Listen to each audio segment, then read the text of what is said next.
Hi all welcome to ఎస్లాబ్ technologies Vijayawada. ఈరోజు మనం చూడబోతున్న kit వచ్చేసి carbon capture tech for pain production.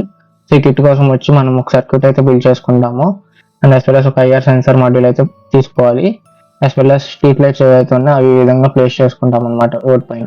So ఈ kit యొక్క మెయిన్ కాన్సెప్ట్ ఏంటంటే, ఎప్పుడైతే వెహికల్స్ అనేవి రోడ్ మీద ట్రావెల్ అవుతాయో ఐఆర్ సెన్సార్ అనేది సెన్స్ చేసుకుని వాటి నుంచి వచ్చే పొల్యూటెడ్ గ్యాస్ ని ఈ చాంబర్ అనేది అబ్జర్వ్ చేసుకుంటుంది. సో ఈ చాంబర్ అనేది ఆ పొల్యూటెడ్ గ్యాస్ ని అబ్జర్వ్ చేసుకుని ఆ కార్బన్ ని పెయింట్ రూపంలోకి మారుస్తుంది అనమాట. సో ఈ విధంగా పెయిన్ ప్రొడక్షన్ అనేది జరుగుతుంది. సో ఇన్ కేసు ఈ కిట్ మీకు నచ్చినట్లయితే www.mysenscar.com అనే వెబ్సైట్ విజిట్ చేసి ఈ కిట్ యొక్క full design or raw materials అనేవి మీరు పర్చేస్ చేసుకోవచ్చు. అలాగే ఈ కిట్ కి సంబంధించిన circuit diagrams, block diagrams, raw videos, full project report కావాలనుకుంటే www.mysensTube.com అనే వెబ్సైట్ అయితే విజిట్ చేసి మీరైతే చూసుకోవచ్చు. మరి ఇలాంటి మరికొన్ని కిట్స్ మీరు కావాలనుకుంటే www.mysensTube.com అనే వెబ్సైట్ విజిట్ చేసి అయితే మీరు చూడొచ్చు అనమాట. So okay, thank you.